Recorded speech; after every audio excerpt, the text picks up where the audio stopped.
کہ جادو کا تعلق ہر اس کام کے ساتھ ہوتا ہے جس کا سبب پوشیدہ ہو، جس کی کاز جو ہے وہ چھپی ہوئی ہو اور اس میں دھوکہ دہی نمایاں ہو۔ لیث رحمہ اللہ کہتے ہیں جادو اس عمل کا نام ہے جس میں پہلے شیطان سے قرب حاصل کیا جاتا ہے، یعنی شیطان کو خوش کیا جاتا ہے، اور پھر اس سے مدد لی جاتی ہے، یعنی اس سے کام لیا جاتا ہے، اس سے کچھ کام کروائے جاتے ہیں جادو کے سلسلے میں۔ اور یہ قرب کیسے حاصل ہوتا ہے؟ قبیح گناہ کر کے، برے برے گناہ کر کے۔ کبھی یہ بول کر کیے جاتے ہیں جیسے شرکیہ الفاظ والے دم، کبھی شیطان کی تعریف کے کلمات ہوتے ہیں جس سے وہ خوش ہوتا ہے۔ اب آپ سوچئے کہ اگر کوئی شیطان کی تعریف کر رہا ہے تو وہ کتنا بڑا گناہ ہے اور اللہ تعالیٰ کو ناراض کرنے والا کام ہے۔ اور کبھی کوئی ایسا عمل کر کے کہ جس سے جن کو اپنے کنٹرول میں کیا جائے۔ اسی طرح کچھ اعمال بھی شرکیہ ہوتے ہیں جن کی وجہ سے جنات کو قابو کیا جاتا ہے، جیسے ستاروں کی عبادت یا کسی حرام کام کو لازم کر لینا۔ اور اس کے علاوہ جتنے بھی نافرمانیوں کے کام ہیں، اللہ کو ناراض کرنے والے کام اور شیطان کو خوش کرنے والے کام، یہ سارے ایسے ہوتے ہیں کہ جن سے عموماً جنات کا قرب حاصل کیا جاتا ہے، شیطان کا قرب حاصل کیا جاتا ہے، اور پھر ان سے کام لے کر لوگوں پہ جادو مسلط کیا جاتا ہے۔ یعنی جادو میں عام طور پر شیاطین کو استعمال کیا جاتا ہے اور شیطان کے ذریعے وہ کام کروائے جاتے ہیں۔ قرآن مجید میں جادو کا ذکر آتا ہے اور اس کے لیے لفظ سحر استعمال ہوا ہے۔ قوم فرعون کے اندر جادو بہت تھا تو وہاں بھی سحر کا ذکر ہے، جو رسیوں اور لاٹھیوں کی شکل میں سحر بنا کر لائے تھے، اور اس میں چیز کی حقیقت کچھ تھی لیکن انہوں نے اس طرح کا طریقہ اختیار کیا جس سے وہ لاٹھیاں اور سانپ نظر آ رہے تھے۔ اور اگر ان ساری آیات کا ہم مطالعہ کریں جو قرآن مجید میں آتی ہیں تو ان سے یہ پتہ چلتا ہے کہ جادو سے انسان کے اوپر بہرحال اثر ہوتا ہے، چاہے وقتی ہو، جیسے موسیٰ علیہ السلام، حالانکہ وہ اللہ کے پیغمبر تھے لیکن ان کو وہ رسیاں اور لاٹھیاں کیا نظر آئیں، دوڑتے ہوئے سانپ نظر آئیں، اور تھوڑی دیر کے لیے وہ خوفزدہ ہوئے۔ تو اس سے کیا پتہ چلتا ہے کہ جادو کی ایک حقیقت بہرحال ہے، وہ ایسی چیز ہے کہ جو دوسرے انسان کو متاثر کر سکتا ہے، چاہے وقتی طور پر ہو یا پھر لانگ ٹرم ہو، چاہے روحانی طور پر ہو یا جسمانی طور پر۔ اس سے دوسروں کو خوفزدہ بھی کیا جا سکتا ہے، پریشان کیا جا سکتا ہے، میاں بیوی کے درمیان محبت یا نفرت پیدا کی جا سکتی ہے، لیکن ہوتا یہ سب کچھ اللہ کے اذن سے ہے۔ جیسے باقی چیزیں اللہ کے اذن سے اثر کر جاتی ہیں، مثلا آپ کسی کو ایک تھپڑ لگاتے ہیں تو اس کو چوٹ لگتی ہے تو اس کو درد ہوتا ہے، تو اسی طرح بعض الفاظ جو ہیں وہ ہرٹ کرتے ہیں۔ عام طور پر بھی جب کوئی کسی کو گالی دے یا کوئی برا بھلا کہے یا تانا دے یا کوئی کسی کا مذاق اڑائے تو اس کے اثرات سامنے والے شخص پر آتے ہیں۔ تو اسی طرح جو جادو کے کلمات ہوتے ہیں مختلف طرح کے، وہ انسان کے نفسیات پر اثر انداز ہوتے ہیں اور بعض اوقات روح سے پھر جسم کی طرف بھی منتقل ہو جاتے ہیں۔ بعض لوگ اس کا انکار کرتے ہیں، یعنی جادو کے اثرات کا انکار کرتے ہیں، حالانکہ اس کے وجود اور تاثیر کی تائید قرآن مجید سے ہوتی ہے۔ اور یہ یاد رکھیے کہ اسلام جادو کے عملیات کروانے کو سختی سے منع کرتا ہے، یعنی قرآن و سنت میں اس کی ممانعت آئی ہے، اور ایسا کچھ کام کرنے کو کفر قرار دیا گیا ہے، یعنی جادو کو کفر قرار دیا گیا ہے، کبیرہ گناہ قرار دیا گیا ہے۔ اس لیے کوئی بھی ایسا عمل نہیں کرنا چاہیے جو جادو کی نوعیت سے ہو، کیونکہ وہ ایک کفری عمل ہوگا، کبیرہ گناہ ہوگا، اس پر پکڑ ہوگی۔ تو آج اس سلسلے میں جس آیت کو ہم نے منتخب کیا ہے جس میں ان باتوں کی مزید وضاحت ہوتی ہے وہ سورۃ البقرہ کی آیت نمبر 102 ہے۔ ارشاد باری تعالیٰ ہے، اور انہوں نے پیروی کی اس کی جو سلیمان علیہ السلام کی سلطنت میں شیاطین پڑھا کرتے تھے، اور سلیمان نے کفر نہیں کیا بلکہ شیطانوں نے ہی کفر کیا، وہ لوگوں کو جادو سکھاتے تھے، اور اس کے پیچھے لگ گئے جو بابل میں 2 فرشتوں ہاروت اور ماروت پر اتارا گیا تھا، اور وہ دونوں کسی کو کچھ نہیں سکھاتے تھے جب تک یہ نہ کہہ دیتے کہ ہم تو صرف آزمائش ہے، پس تم کفر نہ کرو، یعنی جادو سیکھ کر۔ پھر بھی لوگ ان دونوں سے وہ سیکھتے جس سے مرد اور اس کی بیوی میں جدائی ڈال دیں، اور وہ اللہ کے حکم کے سوا اس سے کسی کو کچھ بھی نقصان نہیں دے سکتے تھے، اور وہ سیکھتے تھے جو ان کو نقصان پہنچاتا تھا اور فائدہ نہ دیتا تھا، اور یقیناً وہ جانتے تھے کہ جس نے اس کو خریدا اس کا آخرت میں کچھ حصہ نہیں بنتا، اور البتہ کتنا برا تھا جس کے بدلے انہوں نے اپنی جانوں کو بیچ ڈالا، کاش وہ جانتے ہوتے۔ سلیمان علیہ السلام کو اللہ تعالیٰ نے بہت عالی شان سلطنت سے نوازا ہوا تھا. ان کی بہت بڑی حکومت تھی، بہت بڑی بادشاہت تھی. وہ واحد ایسے پیغمبر ہیں جن کی حکومت صرف انسانوں پر نہیں بلکہ جنوں پر بھی تھی، پرندوں پر، ہواؤں پر اور دیگر مخلوقات پر بھی تھی. یہ تمام چیزیں آپ کے تابع کر دی گئی تھی، اور یہ بہت ان یوزول تھا کیونکہ اس سے پہلے کسی انسان کے تابع یہ سب کچھ نہیں تھا. تو ظاہر ہے کہ جو دیکھنے والے تھے وہ حیران ہوتے تھے کہ یہ کس طرح ہو رہا ہے، اور یہ سب کچھ اللہ کے اذن سے ہو رہا تھا. اللہ نے ان کو یہ ملکن کبیرہ عطا کی تھی. جب وہ فوت ہوئے تو لوگوں نے یہ مشہور کر دیا کہ سلیمان علیہ السلام جادوگر تھے اور جادو کے زور سے یہ سب کام کرتے تھے، ان کا جادو سب پر چلتا تھا. آپ صلی اللہ علیہ وسلم کے دور میں بھی یہودیوں کا یہی خیال تھا، تو اس کی تردید میں یہ آیات نازل ہوئی کہ ایسا نہیں تھا. تو بنی اسرائیل کے بارے میں بات ہو رہی ہے کہ نبی صلی اللہ علیہ وسلم جو کچھ ان کے پاس لے کر آئے، جو ان کی کتابوں کی تصدیق کرنے والی چیز تھی، اس کو انہوں نے نہیں مانا اور اس کو چھوڑ کر وہ ان چیزوں کے پیچھے لگ گئے. وَاتَّبَعُوا مَا تَتْلُو الشَّيَاطِينُ عَلَىٰ مُلْكِ سُلَيْمَانَ، یعنی جادو وغیرہ کے پیچھے لگ گئے.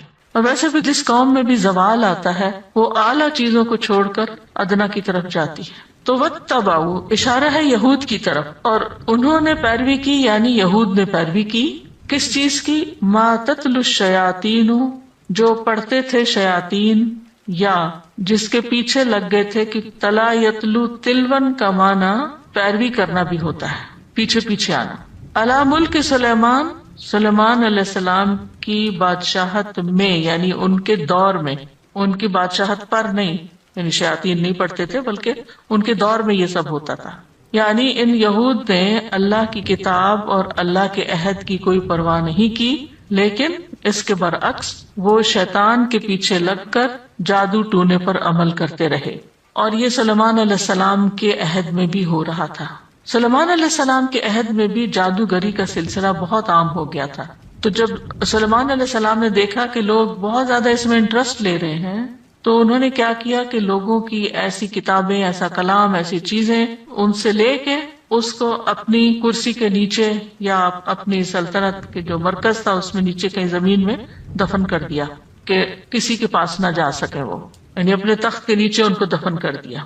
تو ان کی وفات کے بعد شیاطین اور جادوگروں نے ان کتابوں کو پھر نکال لیا اور یہ مشہور کر دیا کہ سلیمان علیہ السلام ان کتابوں کے ذریعے تم پر حکومت کرتے تھے، وہ یہ پڑھتے تھے. تو لوگوں نے اس کو دھڑا دھڑ سیکھنا شروع کر دیا کہ ایک پیغمبر اگر یہ کرتا تھا تو ہم بھی کر لیں.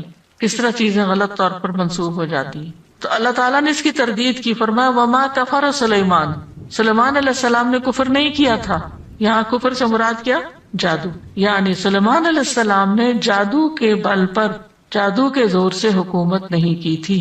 ولیکن الشیاطین کفروا، یہ شیطان تھے جو کفر کر رہے تھے، یعنی جادو کا کھیل کھیل رہے تھے. نہ صرف یہ کہ خود کرتے تھے جادو، بلکہ یعلمون الناس السحر، لوگوں کو بھی اس کی تعلیم دیتے تھے، آگے بھی سکھاتے تھے. یعنی خوب پھیل رہا تھا یہ. کسی بھی علم کو اگر سکھانے والے پیدا ہو جائیں تو وہ علم پھر عام ہو جاتا ہے، مٹتا نہیں ہے. تو چونکہ یہود نے یہ مشہور کر رکھا تھا کہ نعوذ باللہ سلیمان علیہ السلام جادوگر تھے اور ان کی حکومت کا دار و مدار جادو پر تھا، تو اللہ تعالیٰ نے اس کی تردید فرمائی اور بتایا کہ جادو تو کفر ہے. وما کفر سلیمان، سلیمان علیہ السلام تو صاحب معجزہ پیغمبر تھے، انہوں نے کوئی کفر نہیں کیا. یہ ان کا معجزہ تھا کہ انہیں چیونٹیوں کی زبان سمجھ آتی تھی، وہ ہدہد کی زبان سمجھتے تھے، وہ جنات اور باقی مخلوقات سے کام لے سکتے تھے، ہوا ان کے تابع تھی. تو سلیمان علیہ السلام نے یہ سب نہیں کیا، بلکہ ان کے دور میں شیاطین نے یہ کام کیا کہ خود بھی جادو کرتے اور دوسروں کو بھی سکھاتے. اور کیا کرتے؟ انہوں نے اور کس چیز کی پیروی کی؟ وما انزل علی الملکین، جو اتارا گیا دو فرشتوں پر، بے بابلا، بابل کے شہر میں جو عراق کا ایک شہر ہے، ہاروت و ماروت، ان کا نام ہاروت اور ماروت تھا. یعنی جو ہاروت اور ماروت پر نازل کیا گیا اس کو بھی سیکھتے تھے. یعنی جنات نے اس کی بھی پیروی کی جو فرشتوں پر اتارا گیا تھا. اب فرشتوں پر کیوں اتارا گیا؟ آزمائش کے لیے. یعنی اللہ تعالیٰ نے بندوں کے امتحان اور آزمائش کے لیے ان فرشتوں پر جادو نازل کیا، اور یہ فرشتے آزمائش ہی کے لیے لوگوں کو سکھاتے تھے. اور ان کو حکم دیا گیا تھا کہ اگر تمہارے پاس کوئی شخص جادو سیکھنے کے لیے آئے تو پہلے اس کو اچھی طرح بتا دینا کہ یہ ایک کفر کا کام ہے اور ہمیں تو تمہارے امتحان کے لیے یہاں پر متعین کیا گیا ہے، لہذا تم کفر نہ کرو۔ پھر بھی اگر کوئی سیکھنے پر اصرار کرے تو پھر سکھا دینا اس کو۔ چنانچہ جو لوگ بھی ان فرشتوں کے پاس جادو سیکھنے کے لیے آتے، فرشتے اس کو پوری طرح ایکسپلین کرتے کہ یہ کفریہ کام ہے، لیکن لوگ اس سے باز نہیں آتے تھے اور سیکھنے پر اصرار کرتے، اور فرشتوں کے پاس سیکھنے والوں کا ایک جمع غفیر اکٹھا ہو جاتا۔ اب دیکھیں آج بھی اگر کہیں کوئی ایسے جادوئی کرشمے کیے جا رہے ہوں یا ایسی کوئی کھیل کھیلی جا رہی ہے تو آپ دیکھیں کہ اس کو دیکھنے والے کراؤڈ کتنا زیادہ ہوگا۔ یعنی اگر کوئی ایسا ہی مداری ہو یا جادوگر ہو جو مختلف طرح کے کام کرتا ہو۔ مجھے یاد ہے کہ بچپن میں جب ہم بہت چھوٹے تھے تو اس وقت مداری ہوا کرتے تھے، پتہ نہیں آپ نے کبھی کسی مداری کا کھیل دیکھا یا نہیں۔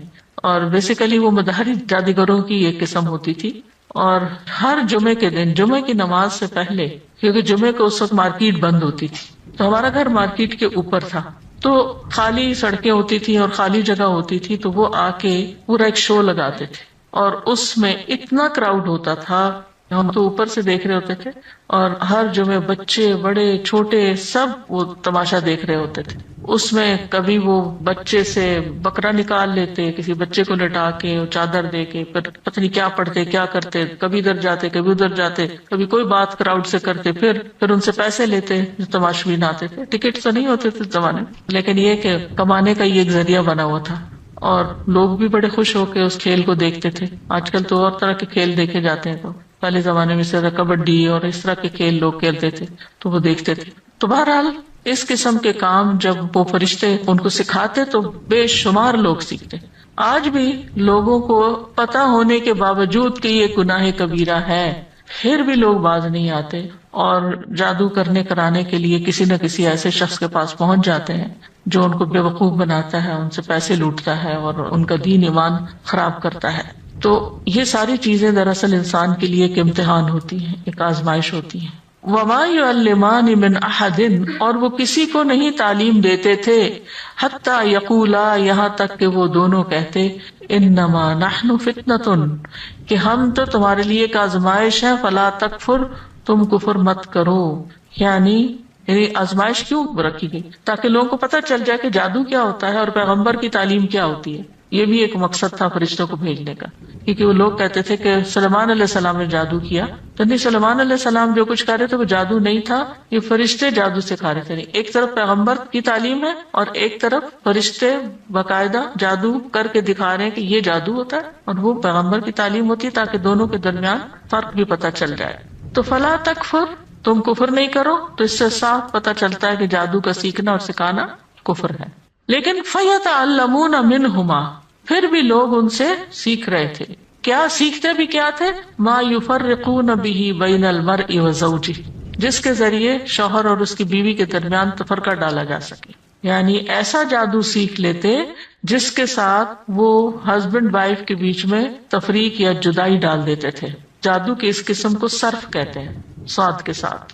اس کے بالمقابل سحر العطف ہوتا ہے، اور یہ جادو کی سخت ترین اقسام میں سے ہے، کیونکہ یہ جادو انسان کے ہوش حواس ختم کر دیتا ہے اور دیوانگی کی حد تک پہنچا دیتا ہے۔ یعنی ایک جادو صرف ہے جس سے جدائی ہوتی ہے، اور ایک جادو عطف ہے جس سے محبت پیدا ہوتی ہے۔ آپ نے کبھی اشتہار شاید پڑھے ہو اخباروں میں، محبوب آپ کے قدموں میں، یہ عطف والا ہے، اور یہ جب وہ کرتے ہیں تو انسان کے اوپر جیسے پاگل پن کی کیفیت آ جائے، یعنی کہ کسی کی محبت میں وہ دیوانہ ہو جاتا ہے اور پھر اس کے بعد وہ دیوانوں والی حرکتیں کرتا ہے، جیسے مجنون ہوتے ہیں، جیسے عاشق مجنون ہوتے ہیں، اس قسم کی حرکتیں۔ جی ہاں، ایڈورٹائزمنٹ کرتے ہیں، ایسی ایڈورٹائزمنٹ کر کے پیسہ لینا بھی حرام ہے۔ ایک دفعہ کسی ریڈیو کے آنر نے مجھ سے پوچھا تھا کہ ہمیں اتنے پیسے آفر کیے گئے ہیں کہ ہماری ایڈورٹائزمنٹ کریں، تو آپ کیا کہتی ہیں؟ میں نے کہا بالکل بھی نہیں کریں، کیونکہ جتنے لوگ اس کے ذریعے کفر کریں گے ان سب پہ کفر کا وبال آپ پہ پڑے گا کہ آپ نے ان کی رہنمائی کی، آپ نے ان کو راہ دکھائی۔ کیونکہ بعض اوقات جو لوگ اخبار چلاتے ہیں یا ریڈیو چلاتے ہیں یا ٹی وی یا اس طرح کی چیزیں یا ایون سوشل میڈیا، ان کو کمائی کا ذریعہ بنایا ہوا ہے، تو اس قسم کی کسی بھی چیز کو پروموٹ کرنا جو ہے وہ کبیرہ گناہ ہے۔ اور نہ صرف یہ کہ انسان اس گناہ کا خود وبال اٹھاتا ہے، بلکہ جتنے لوگ وہ گناہ کرتے ہیں ان کا بھی وبال اس کے سر پہ آتا ہے۔ جہاں تک شیطان کا میاں بیوی کے درمیان تفرقہ ڈالنے کی بات ہے تو اس کے بارے میں حدیث میں بھی آتا ہے، صحیح مسلم میں ہے کہ شیطان کے لشکر جب لوگوں کو فتنہ میں ڈالنے کے لیے جاتے ہیں تو ان میں سے ایک آتا ہے اور کہتا ہے، یعنی ابلیس کے پاس واپس فتنے ڈال کے، میں نے اس طرح کیا، یعنی میں نے اس طرح بہکایا، تو وہ کہتا ہے تم نے کوئی بڑا کام نہیں کیا۔ پھر ان میں سے ایک اور آتا ہے اور کہتا ہے میں نے فلاں آدمی کو اس وقت تک نہیں چھوڑا جب تک اس کے اور اس کی بیوی کے درمیان جدائی نہیں ڈلوا دی، ان کو الگ کر دیا۔ تو شیطان اس پر اسے اپنے قریب کر لیتا ہے، اسے حق کرتا ہے اور کہتا ہے تو نے اچھا کیا، پھر اس کو اپنے ساتھ چمٹا لیتا ہے کہ تو نے سب سے اچھا کام کیا، کہ جس کے ذریعے ہسبینڈ وائف کے بیچ میں لڑائی ڈلوا دی اور فتنہ۔ اسی لیے آپ دیکھیں کہ کسی بھی رشتے میں اتنی جلدی ناراضگی پیدا نہیں ہوتی جتنی جلدی مس انڈرسٹینڈنگ اور ناراضگی ہسبینڈ وائف کے بیچ میں پیدا ہوتی ہے۔ ایک تو ایکسپیکٹیشن بہت زیادہ ہوتی ہیں، لیکن اس کے علاوہ بھی آپ نے دیکھا ہوگا کہ دوسرے رشتوں میں اعتماد کچھ زیادہ ہوتا ہے، یعنی ماں اور بچے کے رشتے میں، بہن بھائیوں میں، دوستوں میں، لیکن ہسبینڈ وائف کا رشتہ بہت ہی نازک ہوتا ہے، چاہے کتنی بھی محبت ہو شیطان بڑی جلدی غلط فہمی پیدا کر دیتا ہے، تو اس لیے ایکسٹرا کانشیس رہنے کی بھی ضرورت ہوتی ہے انسان کو۔ وما ہم بضارین بہ من احد الا باذن اللہ، اور وہ کسی کو بھی نقصان نہیں پہنچا سکتے مگر اللہ کے اذن سے۔ یہ بھی ہر بندے کو یاد رکھنا چاہیے کہ کوئی جادو نقصان نہیں دے سکتا اگر اللہ کا اذن نہ ہو، جادو کچھ بھی نہیں کر سکتا۔ تو اس لیے انسان کو بلا وجہ کے وہم اور خوف میں مبتلا نہیں رہنا چاہیے کہ کوئی ہم پہ جادو نہ کر دے، لگتا ہے کسی نے کچھ کر دیا ہے، لگتا ہے کچھ اثر ہے، ہر چیز کے بارے میں یہ نہیں سوچنا چاہیے۔ یعنی جو جادو سیکھنے اور سکھانے والے ہیں وہ کسی کو بھی نقصان نہیں پہنچا سکتے، مگر تقدیر میں اگر کوئی نقصان لکھا ہے تو پھر وہ ہو جائے گا، اللہ کی مشیت ہو تو نقصان پہنچ جائے گا۔ تو اس سے یہ پتہ چلتا ہے کہ اللہ کی قدرت تمام اسباب سے بڑھ کر ہے، اسباب کتنے بھی بڑے کیوں نہ ہوں، ان میں جو تاثیر ہوتی ہے وہ صرف اللہ کے اذن سے ہوتی ہے۔ مثلا آگ جلاتی ہے، آگ جلانے کا سبب ہے، لیکن ابراہیم علیہ السلام کے لیے اللہ تعالیٰ نے آگ کو حکم دیا کہ نہیں جلانا، قلنا یا نار کونی بردن، آگ تم نے گرم نہیں ہونا بلکہ ٹھنڈی ہونا ہے، وسلاما، نقصان نہیں دینا بلکہ سلامتی والی بننا ہے، اللہ ابراہیم علیہ السلام، وہی آگ ہے۔ لیکن جب اللہ کا حکم کچھ اور ہوا تو آگ نے بھی اپنا کام بدل دیا۔ تو اسی طرح کوئی بھی چیز، چھوٹی سے چھوٹی، بڑی سے بڑی، کوئی کھانا ہو، پانی ہو، دوا ہو، علاج ہو، ہمیشہ یہ ذہن میں رہے کہ میں یہ سبب اختیار کر رہا ہوں، بس اس کے اندر کوئی طاقت نہیں۔ طاقت تو اللہ کے کلام میں ہے یا اللہ کے حکم میں ہے، اللہ ہی کے اذن سے ہوگا جو ہوگا، ساری قدرت اور اختیار اس کے پاس ہے۔ وہ شفا دے گا تو شفا ہوگی، وہ اثر ڈالے گا تو اثر ہوگا، وہ طاقت بخشے گا تو طاقت ملے گی، کوئی کچھ نہیں کر سکتا۔ یہ چیز انسان کو بے خوف کر دیتی ہے، لوگوں سے، جنوں سے، ہر چیز سے نڈر کر دیتی ہے کہ کوئی کچھ نہیں بگاڑ سکتا جب تک اللہ کا اذن نہ ہو۔ تو ہمیشہ انسان پھر کیا کرتا ہے، اللہ تعالیٰ کی پناہ لیتا ہے، پروٹیکشن میں آتا ہے کہ اللہ تعالیٰ آپ مجھے پروٹیکٹ کریں۔ تو یہ جملہ ہمیشہ یاد رکھیے، اللہ کی قدرت اسباب سے بڑھ کر ہے، اللہ کی قدرت اور طاقت اسباب سے بڑھ کر ہے۔ تو جب بھی اسباب موجود ہو لیکن اللہ کی اجازت نہ ہو تو وہ مؤثر نہیں ہوتے۔ قل لن یصیبنا الا ما کتب اللہ لنا هو مولانا، کہہ دیجئے ہمیں ہرگز کوئی مصیبت نہیں آئے گی مگر وہی جو اللہ نے لکھی ہے، وہی ہمارا پروٹیکٹر ہے، هو مولانا۔ اب چونکہ اسباب اللہ کے اختیار میں ہیں تو اس کا یہ مطلب نہیں کہ پھر ہم اب اسباب اختیاری نہ کریں، یہ نہیں اس کا معنی کہ انسان یہ کہے کہ جب ہر کام اللہ کے اذن سے ہونا تو پھر میرے کرنے کا کیا فائدہ۔ نو، اللہ ہی نے حکم دیا اسباب اختیار کرنے کا۔ بعض لوگ کہتے ہیں اللہ کو تو پتہ ہی ہے ہمیں کیا مشکل ہے اور کیا ضرورت ہے، تو دعا کرنے کا کیا فائدہ، وہ خود ہی کر دے گا، اگر اس نے کرنا ہو تو خود ہی کر دے گا۔ نہیں، کرنا اس نے ہے، لیکن ہمیں دعا مانگنے کے لیے کہا گیا ہے کہ ہم دعا مانگیں، یہ ہمارے ذمہ ہے، ہم اسباب اختیار کریں، ہم کوشش کریں۔ آگے پھر کوشش میں کیا کتنا فائدہ ہوتا ہے یہ تو اللہ کو پتا ہے اور اللہ ہی ڈالتا ہے۔ کسی کی چھوٹی سی کوشش ہوتی ہے اور اس میں بڑی ڈھیروں برکت ہو جاتی ہے۔ عبد الرحمن بن عوف کہتے ہیں کہ میں ایک اینٹ بھی اٹھاتا ہوں تو نیچے سے سونا نکلتا ہے، اور کچھ لوگ سارے پہاڑ بھی اٹھا لیں تو کچھ نہیں نکلتا۔ رزق میں برکت ہو، اولاد میں برکت ہو، آپ کی کسی ایفرٹ میں برکت ہو، آپ کچھ امتحان دے رہے ہیں، کچھ پڑھ رہے ہیں، کوئی کام آپ کر رہے ہیں، کرنا اس میں، یہ توحید ہے۔ اور یہ سبق ہمیں اچھی طرح دل کے اندر راسخ ہونا چاہیے۔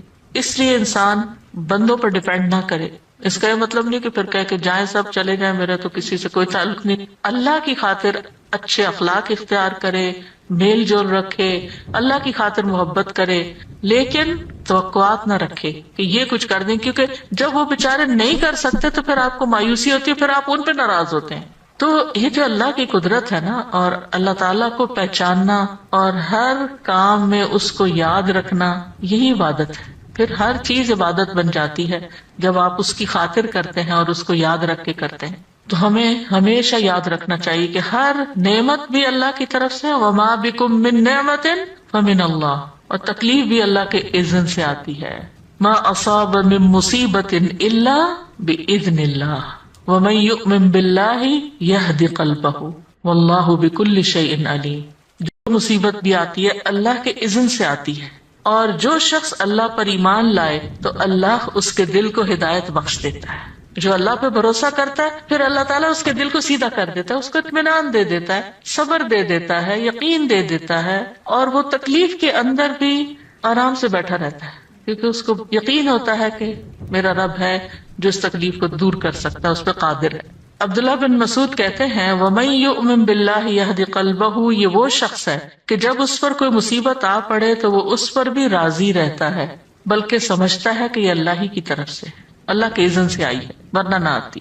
اور سورۃ توبہ میں آتا ہے قُل لَن يُصِيبَنَا إِلَّا مَا كَتَبَ اللَّهُ لَنَا، کہہ دیجئے ہمیں ہرگز کوئی نقصان نہیں پہنچے گا مگر وہ جو اللہ نے ہمارے لیے لکھ دیا، یہ ہماری تقدیر میں تھا یہ نقصان. یعنی کوئی انسان کچھ نہیں بگاڑ سکتا ہمارا، ہاں اگر اللہ نے لکھا ہے تو وہ سبب بن جائے گا نقصان کا. اور پھر کوئی انسان اس تکلیف کو دور بھی نہیں کر سکتا جب تک اللہ کا اذن نہ ہو. تو جیسے ایک سبب بنا تکلیف کے آنے کا، تو اللہ کے اذن سے دوسرا سبب بن سکتا ہے اس تکلیف کے جانے کا. لہذا اللہ ہی کی طرف رجوع کرنا چاہیے انسان کو. پھر فرمایا وَيَتَعَلَّمُونَ مَا يَضُرُّهُمْ وَلَا يَنفَعُهُمْ، اور وہ سیکھتے تھے، یعنی لوگ ان فرشتوں سے جو انہیں نقصان دیتا تھا. یعنی جادو کا سیکھنا نقصان دہ عمل ہے، دنیا میں بھی بعضوں کا جادو کرنے والے پر پلٹ آتا ہے. بلا ینفعہم، اور ان کو فائدہ نہ دیتا تھا. تو اس سے یہ پتہ چلتا ہے کہ جادو کا نقصان جو ہے وہ دنیا میں بھی ہے، کیونکہ جس انسان کو آپ نے تکلیف پہنچائی، ہو سکتا وہ بد دعا دے آپ کو، یا وہ جب اس کی کاٹ کرے تو پھر وہ جسے بد دعا جو ہوتی ہے وہ دینے والے پر واپس پلٹتی ہے، تو ایسے ہی جادو کرنے والے پر اس کا اثر واپس پلٹ. تو عام طور پر اگر آپ جادوگروں کو دیکھیں تو ان کے اندر کوئی سکون اور چین نام کی چیز نہیں ہوتی، یعنی ان کی زندگی خوشحال نہیں ہوتی. آپ جادوگروں کو کوئی محلات میں رہتے ہوئے نہیں دیکھیں گے، بلکہ عموماً مفلوق الحال ہی ہوتے ہیں. نہ ان کے اس رزق میں کوئی برکت ہوتی ہے، نہ ان کی زندگی میں کوئی کمفرٹ ہوتا ہے، اور نہ ہی وہ کوئی قابل اعتبار، نہ ان کی کوئی عزت ہوتی ہے. آپ کی بات بالکل صحیح ہے، جادوگر اتنے پیسے لیتے ہیں وہ پھر بھی مفلوق الحال ہی رہتے ہیں. وہ بالکل، انہیں اپنے کام کے سلسلے میں اندھیروں میں رہنا پڑتا ہے، قبرستانوں میں جانا پڑتا ہے، گندے کام کرنے پڑتے ہیں. تو ایسا سب کچھ کرنے والا خوش کہاں سے ہو سکتا ہے؟ ایک دفعہ میں نے ٹی وی پہ ایک مارننگ شو دیکھا تھا کافی عرصہ پہلے، اس میں جادوگر اور اس قسم کے، اور اس کا جو ماحول بنایا ہوا تھا وہ اتنا خوفناک تھا جس کی کوئی حد نہیں. لیکن میں نے تھوڑا سا وہ پروگرام دیکھا تو اس کے اندر وہ بتا رہے تھے کہ وہ جو جادوگر آیا ہوا تھا اس کے پاس 300 بلیاں ہیں کراچی میں، کالے رنگ کی بلیاں، اور بلیوں کا بھی کالا ہونا ضروری ہے. جی بالکل صحیح. جو کالا رنگ ہے نا، جی آگے میں انشاءاللہ آپ کو بتاؤں گی کہ یعنی سب سے زیادہ جو جادو ہے وہ کالے رنگ کے اوپر اثر کرتا ہے. اور وہ چند بلیاں تو اپنے ساتھ بھی لے کر آئے ہوئے تھے اسٹوڈیو میں. وہ اتنی ہولناک اور اتنی خوفناک اس آدمی کی شکل تھی کہ اس کو دیکھ کے وحشت ہو رہی تھی اور کراہت آ رہی تھی، ایسا نحوست اس کے اوپر سے آ رہی تھی. جیسے آپ سوچیں کہ ایک انسان جو صاف ستھرا ہو، اس سے خوشبو آتی ہو، مطلب یہ کہ پرسکون انسان ہو، اور ایک انسان جو اندھیروں میں رہتا ہو اور شیطانوں کے ساتھ انٹریکٹ کرتا ہو اور گندگی میں رہتا ہو، کیا یہ دونوں برابر ہو سکتے ہیں؟ تو جادو کرنے والے کو لا محالہ یہ گندے کام کرنے پڑتے ہیں، تو یہ ان کو نقصان ہی دیتا ہے. ولا ينفعهم، اور ان کو کوئی فائدہ نہیں ہوتا، کیونکہ اپنی عاقبت خراب کرے. اور اگر دنیا میں بظاہر کوئی نقصان نہیں بھی ہوا نا تو آخرت میں تو اس کا نقصان ہے ہی ہے. استاذہ جی وہ بالکل ایک سچ بات ہے. ایک تو جادوگر کا زور اپنے پہ بھی نہیں ہوتا جب تک اللہ کی اذن سے ہی سب چیز ہوتی ہے. ہم ایک گھر میں موو ہوئے تھے تو ٹیمپریری گئے اور لیکن صفائی وفائی کرنے پہ ہوتا ہے نا کہ اندر گئے تو صاف ستھرا. تو جب میرے بچے پینٹ کرنے لگے تو ونڈو کے اندر انہوں نے دیکھا ونڈو کے کناروں میں جہاں ہول تھے اس میں تعویذ دبے ہوئے تھے اور لوگ سے لیا تھا. ان کے ہسبینڈ وائف میں بہت لڑائی رہتی تھی ہر وقت. میں نے ایک دن ایسے ہی بتایا کہ آپ کے یہاں سے تعویذ نکلے ہیں، یہ کیا ہے؟ تو کہنے لگی اچھا تو میں پوچھوں گی، میرے ایک بابا ہیں ان سے کہ یہ کیا تھا. تو انہوں نے فون کیا اور پوچھا تو کہنے لگے جس پہ تمہارا شک آ رہا ہے نا یہ وہی ہے. اب شک تو اپنی دوست پہ آ رہا تھا اس کو بہت زیادہ کہ وہ میرے ہسبینڈ سے بہت. تو اب یہ برا گمان کسی کے بارے میں کرنا یہ بذات خود حرام ہے. تو میرا خیال ہے یقین نہیں رکھنا چاہیے جادوگروں کے اوپر بھی نا. بالکل نہیں. استاذہ میرا سوال ہے، اس سے پہلے میں یہ کہوں گی کہ جیسے آپ نے ابھی کہا کہ جو اندھیروں میں رہنے والا ہو اور جو روشنیوں میں رہنے والا ہو وہ دونوں ایک سے نہیں، تو یہ چیز تو اللہ تعالیٰ نے قرآن میں بھی کہی نا کہ اندھیرے اور روشنیاں سیم نہیں ہیں. میرا سوال ایک تو وہی ہے کہ جو تعویذ کا لوگ کہتے ہیں کیا یہ واقعی تعویذ جادو سے ریلیٹڈ ہوتا ہے؟ جادو سے ریلیٹڈ ہوتا ہے. اور دوسرا یہ کہ جادو کے ذریعے سے کیسے توڑا جا سکتا ہے، کیونکہ اس کو تو اللہ تعالیٰ نے ہمیں بتایا نا کہ جو قرآن کے ذریعے سے، رقیہ شریعہ کے ذریعے سے وہ چیزیں، یہ دوسرا طریقہ ہے نا جو صحیح طریقہ ہے. جو رقیہ شریعہ قرآن کے ذریعے ہے وہ صحیح طریقہ وہ صحیح طریقہ ہے، لیکن کچھ لوگ اس کی بجائے گمراہ کرنے والے لوگوں کے پاس چلے جاتے ہیں اور وہ انہی طریقوں سے جس سے جادو کیا ہوتا ہے اس کو نشرہ کہتے ہیں. وَيَتَعَلَّمُونَ مَا يَضُرُّهُمْ وَلَا يَنْفَعُهُمْ، یعنی جادو سیکھنے والے صرف اپنا نقصان کر رہے تھے اور اس میں کوئی فائدہ نہیں تھا ان کا. جو بظاہر فائدہ نظر بھی آتا ہے نا کہ کسی کو نقصان پہنچانے کا، کوئی کسی نے حسد کی وجہ سے نقصان پہنچا رہا ہے یا کوئی اور، تو اس میں آپ کو کیا ملا؟ مثلاً اگر کسی نے کسی سے حسد کی وجہ سے کوئی جادو اس پہ کیا اور وہ بیمار پڑ گیا یا مر گیا یا کچھ بھی، کرنے والے کو کیا ملا؟ آپ کو کیا فائدہ پہنچا؟ کچھ بھی نہیں. اسی طرح اگر کوئی کسی میاں بیوی کے درمیان لڑائی ڈلوا دیتا ہے، آپ کو کیا ملا؟ کچھ بھی نہیں. تو جادو کرنے والا یا کروانے والا اس کو خود کچھ بھی نہیں ملتا، یعنی اس کو نہ کوئی مال ملتا ہے، نہ کوئی عزت ملتی ہے، نہ کوئی برکت اس کی زندگی میں آتی ہے، نہ کوئی اور خیر آتی ہے، نہ کسی کی دعائیں ملتی ہیں. یعنی فائدے پہنچنے کے یہ طریقے ہوتے ہیں نا، تو ان میں سے تو کوئی چیز بھی نہیں ملی. بس صرف وہ ایک جو نفس کی ایک شہوت یا خواہش ہے وہ پوری ہوئی، تو اس سے کیا فائدہ ہوا؟ یعنی حاصل تو کچھ نہیں ہوا نا. اور پھر یاد رکھیے بعض اوقات انسان کو غصہ نکال کے بھی سیٹسفیکشن ہوتی ہے نا. ایک غصہ نکال لیا، ٹھنڈے پڑ گئے، لیکن اس کے بعد کیا شروع ہوتا ہے؟ قابیل کے ساتھ کیا ہوا تھا؟ غصے میں بھائی کو قتل تو کر دیا، اس وقت تو بڑا وہ خوش ہوا ہوگا کہ میں نے ہٹا دیا اپنے رستے سے جو میری اس کام میں رکاوٹ تھا. عموماً لوگ یہ بے وقوفی کرتے ہیں نا کہ اس کی وجہ سے مجھے مشکل ہو رہی ہے، اس کو رستے سے ہٹا دو، اس کو اٹھوا دو، اس کو قتل کر دو، اس کو یہ کر دو. لیکن اس کے بعد کیا ہوتا ہے جب آپ ایسا گھناؤنا کام کر چکتے ہیں؟ بڑے بڑے گناہ تو اپنی جگہ ہے، چھوٹی سی بھی تکلیف آپ کسی کو دے نا تو اللہ تعالیٰ نے ایسا ایک نظام رکھا ہے کہ تھوڑی ہی دیر گزرنے کے بعد وہ خود آپ کو پنچ کرنے لگتی. شاید اس شخص کو تو کم ہرٹ کرے، اگر آپ کے اندر تھوڑا سا بھی دل اور ضمیر ہے نا تو آپ کو خود زیادہ تکلیف شروع ہو جائے گی. جو مائیں اپنے بچوں کو خوب مارتی ہیں یا کچھ ان کو تکلیف دیتی ہیں وہ خود بھی بیٹھ کے روتی ہیں. بس وہ بد دعائیں دے کے جب وہ بد دعا پوری ہو جاتی ہے نا تو پھر ساری زندگی کے لیے خود رو رہی ہوتی ہے کہ ایسا کیوں کیا، کیوں کہا میں نے غصے میں. تو شدید غصے کی حالت میں بھی اگر بچے نے کوئی نافرمانی کی ہو یا کچھ بھی تو ہدایت کی دعا ہی دے کہ اللہ تمہیں ہدایت دے، کبھی بد دعا نہ دے. یا تو وہ اس کا اہل نہیں ہوگا تو واپس آپ پہ پلٹے گی، اور اگر اس کا اہل ہوا اور اس کو لگ گئی تو بھی آپ ہی کے لیے تکلیف ہے. اور اسی طرح باقی رشتوں کے بیچ میں. تو جو کسی کو تکلیف دیتا ہے وہ کبھی خود خوش رہ نہیں سکتا. وَلَقَدْ عَلِمُوا، اور یقینی طور پر وہ جانتے تھے. وَلَا قَدْ، 3 مؤکدات ہیں اس میں.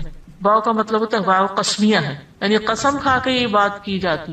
لا تاکید کا لام ہے، تاکیدی بات ہے. قد تحقیق، حقیقت میں ہے یہ بات کہ علموا، ان کو پتا تھا، وہ جانتے تھے. لمن اشتراہ، جو بھی اس کو خریدے گا. جادو ایسے نہیں کیا کروایا جاتا، اس کو کچھ پیسے دینے پڑتے، یعنی کسی چیز کے بدلے میں وہ کام ہوتا ہے. ما لہ فی الآخرۃ من خلاق، اس کا تو آخرت میں کوئی حصہ ہی نہیں، اس نے تو اپنی آخرت گنوا دی. اتنا خطرناک کام ہے. یعنی انسان سے بہت سے گناہ ہوتے ہیں لیکن یہ جو جادو والا کام ہے یہ تو انسان کی آخرت تباہ کر کے رکھ دیتا ہے. تو لمن اشتراہ، یعنی جو جادو میں اس طرح رغبت رکھتا ہے جس طرح کوئی تاجر تجارت کے سامان میں رغبت رکھتا ہے، کہ میں یہ لے لوں تاکہ میں اس کو بڑی قیمت پہ بیچوں گا اور اس سے فائدہ ہوگا، تو وہ آخرت کے عذاب کا مستحق ہو گیا. تو مطلب یہ تھا کہ ان کا جادو کرنا کرانا لا علمی کی وجہ سے نہیں تھا کہ ان کو پتا نہیں تھا کہ یہ غلط کام ہے اس لیے وہ کرنے لگ گئے، بلکہ انہوں نے دنیا کی زندگی کو آخرت پر ترجیح دی، اور دنیا میں وہ جو اندر غصہ تھا یا حسد تھا یا کسی کو نقصان دینے کا جو جذبہ تھا اس کو سیٹسفائی کرنے کے لیے انہوں نے اگر یہ کام کیا تو اپنی آخرت برباد کر لی. اسی لیے نا حسد اور غصہ جو ہے ایسے گناہوں میں سے ہے کہ جو انسان کی عقل کو مار دیتا ہے اور اس سے ایسے کام کرواتا ہے کہ جس کی وجہ سے انسان کہیں کا نہیں رہتا.